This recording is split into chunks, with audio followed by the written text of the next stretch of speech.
Hello बच्चों, I am doctor Shashank Gupta. I am PhD in human genetics from Banaras Hindu university. बच्चों, हमारे last lecture में हमने लॉ ऑफ इंडिपेंडेंट असॉर्टमेंट की बात की थी और ये लॉ कैसे डायहाइब्रिड क्रॉस से निकल कर के आया है इसके बारे में भी डिस्कशन किया था। और उसी दौरान मैंने आपको बहुत ब्रीफली प्रोडक्ट रूल के बारे में बताया था। तो बच्चों, हमारे आज के इस लेक्चर में हम प्रोडक्ट रूल के बारे में बात करेंगे। Product rule in the context of genetics और इसका क्या एप्लीकेशन है डाई हाइब्रिड क्रॉस में। बच्चों, इस टॉपिक को मैंने इसलिए चूज किया है क्योंकि जेनेटिक्स के क्वेश्चंस को सॉल्व करने में ये हमारी बहुत हेल्प करता है। हम बहुत ज़्यादा मैथमेटिकल डिटेल्स में नहीं जाएंगे, लेकिन हमारे जेनेटिक्स के कंटेक्स्ट में, जेनेटिक्स के क्वेश्चंस में प्रोडक्ट रूल क्या है, ये कितना हेल्पफुल है, ये समझने की कोशिश करेंगे।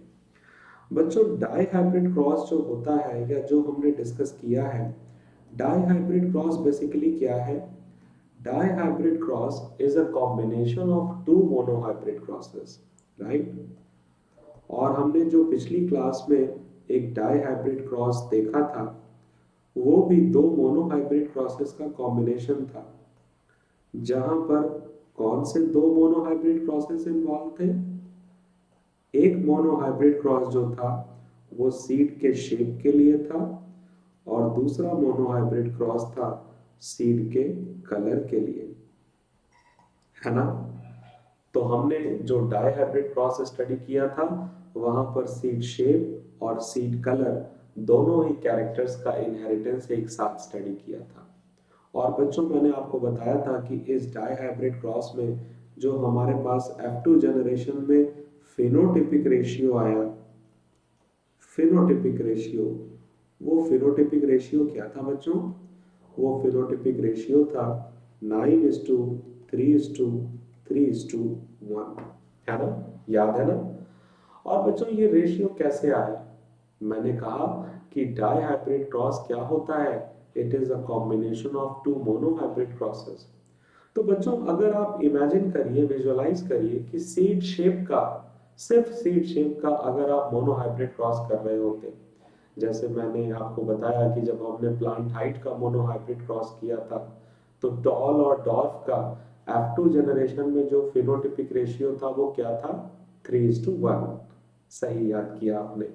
तो अगर हम सीड शेप का मोनोहाइब्रिड क्रॉस कर रहे होते, तो राउंड और रिंकल्ड का फिनोटिपिक रेशियो F2 जनरेशन में हमें क्या मिलता?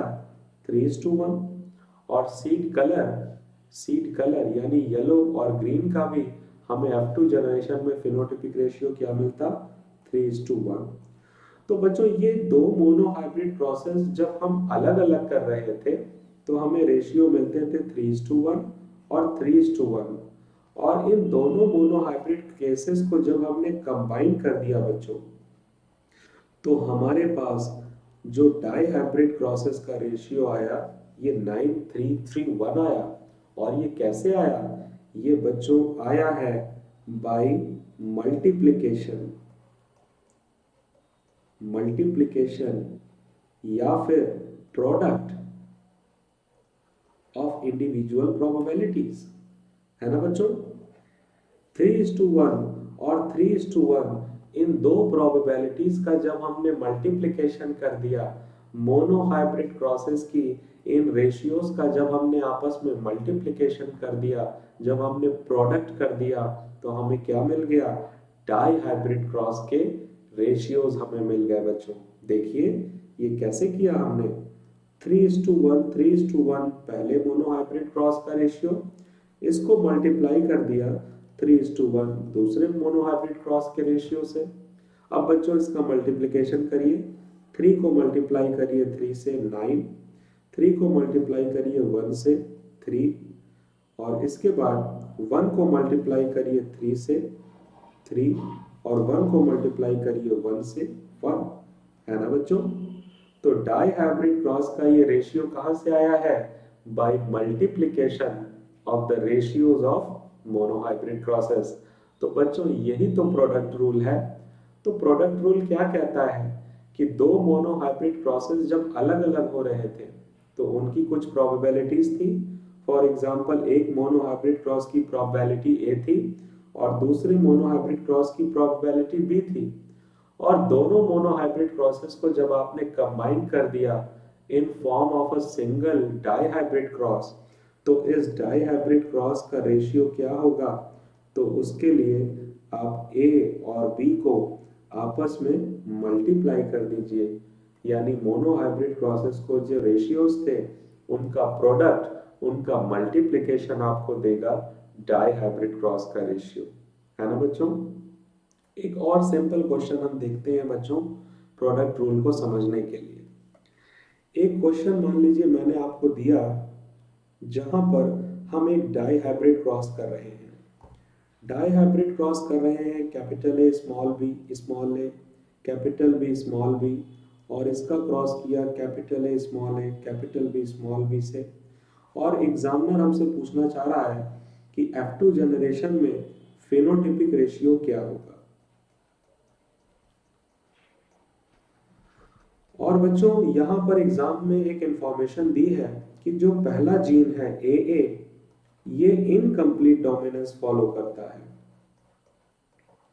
इनकम्प्लीट डोमिनेंस फॉलो करता है, और जो दूसरा जीन है दैट इज BB, ये कंप्लीट डोमिनेंस, यानी जो नॉर्मल हमने डोमिनेंस की बात सीखी है कि डिसिमिलर पेयर ऑफ फैक्टर में किस तरह से डोमिनेंट जीन अपने आप को एक्सप्रेस करता है, कंप्लीट डोमिनेंस ये फॉलो करता है। तो F2 जनरेशन में फिनोटिपिक रेशियो क्या होगा? तो बच्चों ये देखिए एक डाइहाइब्रिड क्रॉस है, और इस डाइहाइब्रिड क्रॉस में दो मोनोहाइब्रिड क्रॉसेस शामिल किए गए हैं। पहला मोनोहाइब्रिड क्रॉस फॉलो कर रहा है इनकम्प्लीट डोमिनेंस, और दूसरा मोनोहाइब्रिड क्रॉस फॉलो कर रहा है कंप्लीट डोमिनेंस। बच्चों अभी हमने इनकम्प्लीट डोमिनेंस पढ़ा नहीं है, लेकिन मैं आपको बता दूं हम आने वाले लेक्चर्स में पढ़ेंगे इनकम्प्लीट डोमिनेंस, तो हम देखेंगे इनकम्प्लीट डोमिनेंस में F2 जनरेशन में जो फिनोटिपिक रेशियो होता है वो 1:2:1 होता है। और नॉर्मल डोमिनेंस के केस में बच्चों जैसे प्लांट हाइट का हमने क्रॉस पढ़ा था, तो F2 जनरेशन में टॉल और डॉर्फ का फिनोटिपिक रेशियो क्या आता था बच्चों? 3:1, है ना। अब हमने एक ऐसा क्रॉस किया है जहां इन दोनों क्रॉसेस को कंबाइन करके डाइहाइब्रिड क्रॉस किया है, तो इस डाइहाइब्रिड क्रॉस में जो क्रॉस हमें क्वेश्चन में दिया गया है, इस डाइहाइब्रिड क्रॉस का F2 जनरेशन का फिनोटिपिक रेशियो क्या होगा बच्चों? तो प्रोडक्ट रूल का इस्तेमाल करिए और दोनों मोनोहाइब्रिड क्रॉसेस के रेशियोज को आपस में मल्टीप्लाई कर दीजिए, और हमारे हाथ में क्या होगा? हमारा आंसर होगा बच्चों, ठीक है। तो मल्टीप्लिकेशन कर दीजिए, 3 का मल्टीप्लिकेशन एक बार इन तीनों नंबर से, फिर 1 का मल्टीप्लिकेशन इन तीनों नंबर से, तो 3:6:3, 1:2:1, ये बच्चों हमारा आंसर होगा। अब बच्चों कुछ और मजेदार क्वेश्चंस मैं आपको कराता हूं। मान लीजिए आपको कुछ क्रॉसेस दिए हुए हैं और बिना पनेट स्क्वायर बनाए हुए आपको बताना है कि किसी पर्टिकुलर क्रॉस में किसी पर्टिकुलर जीनोटाइप वाली प्रोजेनी की प्रोबेबिलिटी क्या होगी, तो आप कैसे करेंगे? मान लीजिए आपको एक क्रॉस दिया है capital A capital B small b, इसको क्रॉस किया गया कैपिटल ए कैपिटल बी से, और क्वेश्चन आपसे कह रहा है कि उस प्रोजेनी की प्रोबेबिलिटी क्या होगी जिसका जीनोटाइप है capital A capital B small b. तो बच्चों अगर मैं आपको चैलेंज करूं कि बिना पनेट स्क्वायर बनाए आप ये क्वेश्चन सॉल्व करिए, तो आप कैसे करेंगे? आप करेंगे बच्चों प्रोडक्ट रूल की हेल्प से। ध्यान दीजिए बच्चों, ये एक डाइहाइब्रिड क्रॉस है, और डाइहाइब्रिड क्रॉस में अगर आपको आउटपुट निकालना है तो दोनों मोनोहाइब्रिड क्रॉसेस को समझना पड़ेगा, उनके रेशियोज पता करने पड़ेंगे।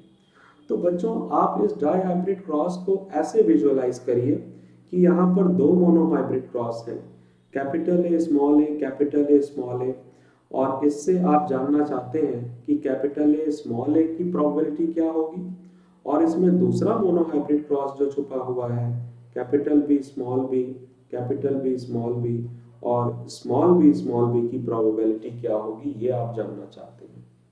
बच्चों अगर आपको याद हो कि जब आपने टॉल और डॉर्फ यानी प्लांट हाइट के केस में क्रॉसेस किए थे, तो आपके पास जो कैपिटल टी स्मॉल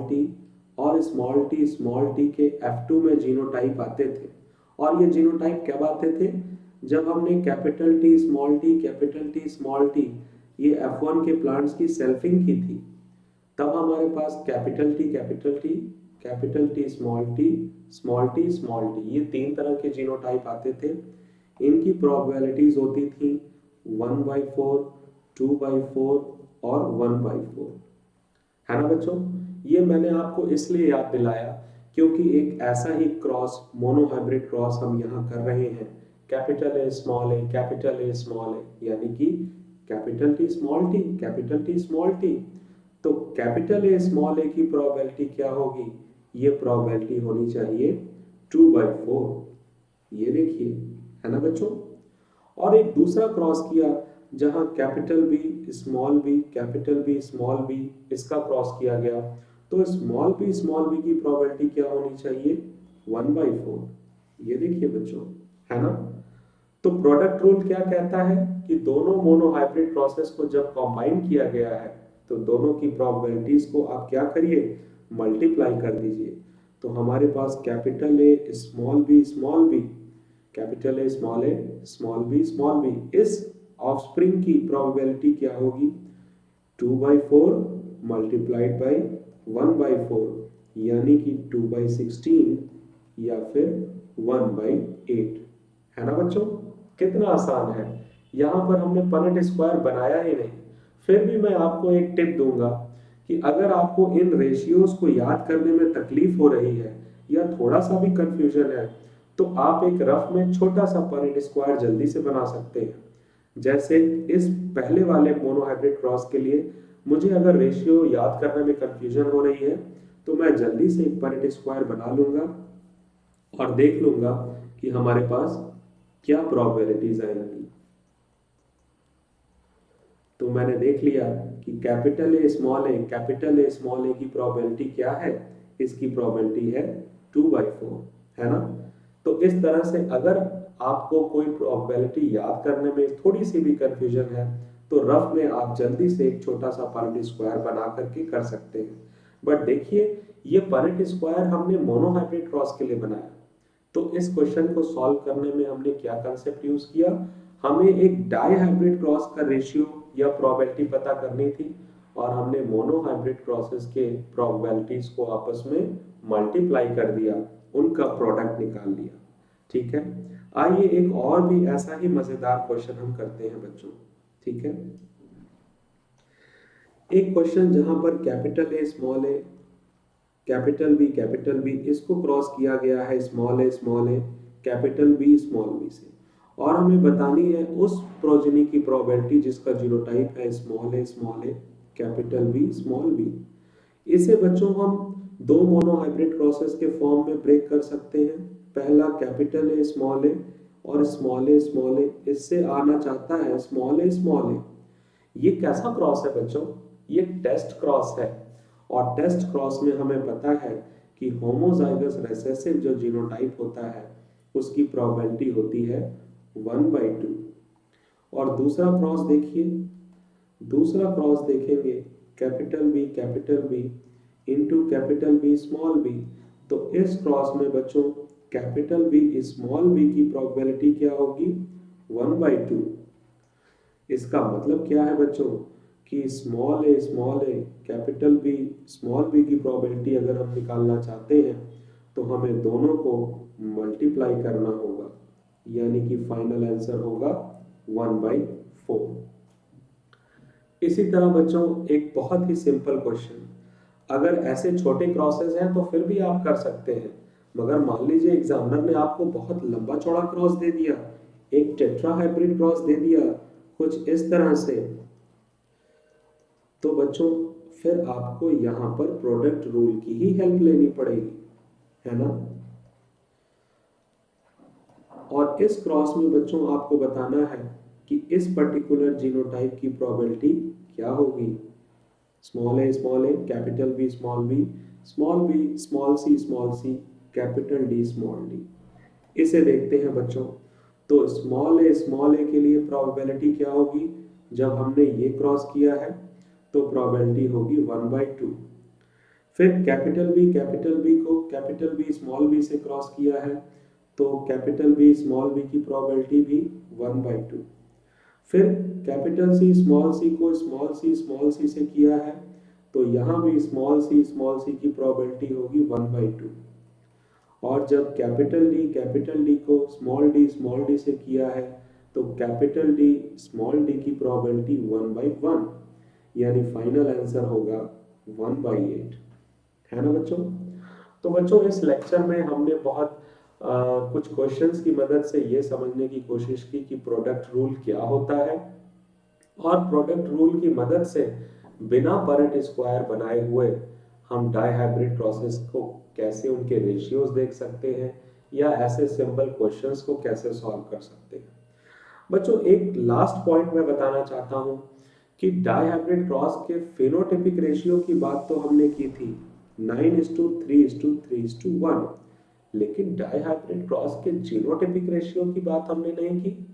तो कोई बात नहीं, डाइहाइब्रिड क्रॉस का अगर आप जीनोटाइपिक रेशियो बताना चाहते हैं तो बच्चों मोनोहाइब्रिड प्रोसेस में क्या जीनोटाइपिक रेशियो आते थे F2 में?